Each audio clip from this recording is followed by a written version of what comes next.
Governor Gavin Newsom participated in a virtual rally for Yes on Prop 50. The measure would dismantle California's Independent Redistricting Commission, which Democrats argue is needed to counter Republican gerrymander in states like Texas.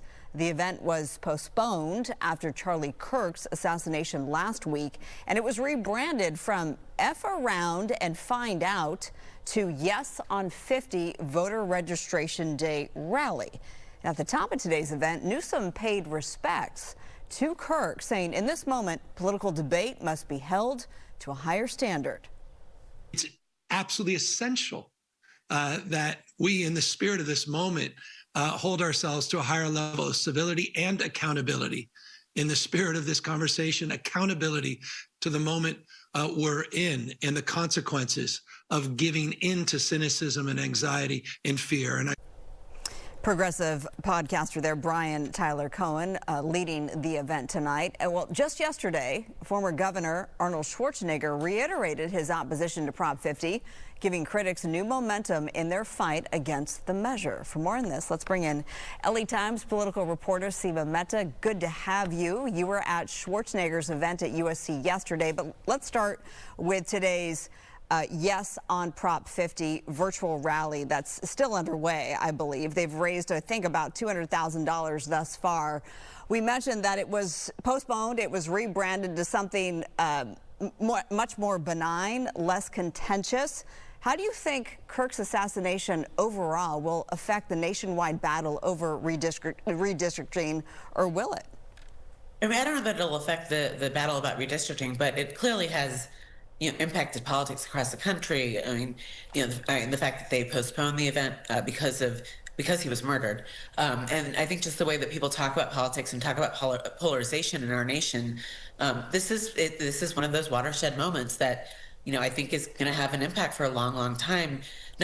And possibly not just about redistricting, but just about how we relate to each other, as American citizens, as voters, as human beings.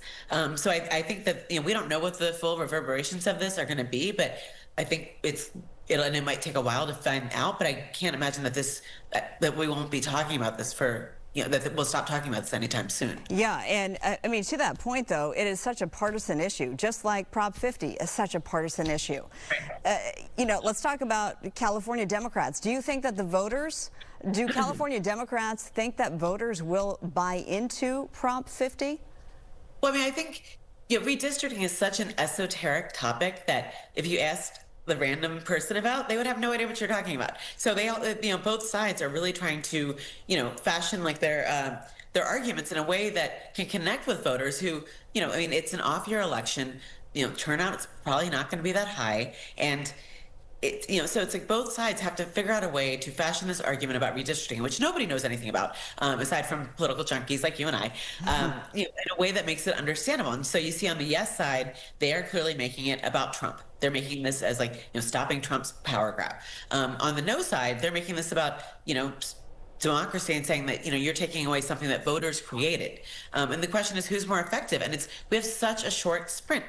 Ballots are going to be landing in people's mailboxes in, less than 3 weeks. So it's a very, very short runway for something that, an election that's going to cost an enormous amount of money that, the both campaigns have raised tens and tens of millions of dollars.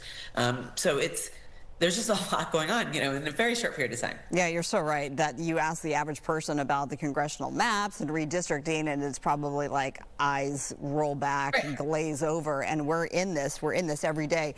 Nonetheless, the campaign flyers, they're hitting mailboxes. I've been inundated watching our program tonight. You're going to see the pro and against Prop 50 commercials. Since 2010, Independent Redistricting Commission has drawn these maps. And this was largely because of former Governor Arnold Schwarzenegger. And he's very much against gerrymandering. He says it shouldn't be up to politicians who draw the maps because they do so in their favor. It should be up to the electorate. So he was out there at USC yesterday. As mentioned, you covered the event.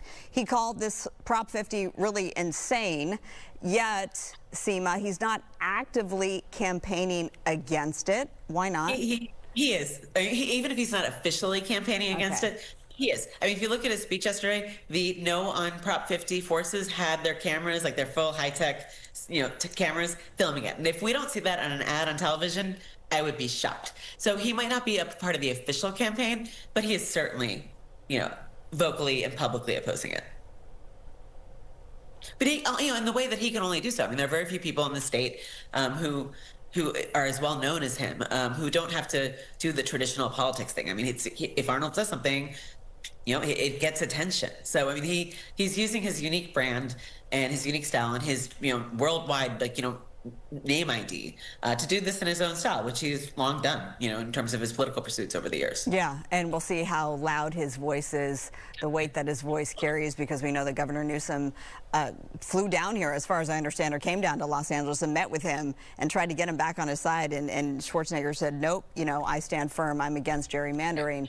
He has T-shirts out. If you've seen him on social media, I mean, it goes on and on. So to your point, yes. If you look, since he left office, I mean, he has obviously done the Hollywood thing, and he's, traveled around the world and, done everything that he can do as, a super wealthy, worldwide celebrity. But he's also spent a lot of his time focusing on good governance issues, like whether you look at the Schwarzenegger Institute at USC. I mean, he was out campaigning in states like Michigan, Colorado, Ohio, I believe, about creating independent redistricting commissions. Like, he has used his time and his celebrity to focus on this issue in a way that he didn't need to do. I mean, he could just be living his best life. But this has been since he left office. With his donkey, right? He has a pet donkey. It's a donkey and like a llama or something. Whiskey and Lou. Yeah, it's amazing. All right. We appreciate your reporting, as always. Political reporter with the LA Times, Seema Mehta. Thanks so much for being with me tonight. Thank you for having me on.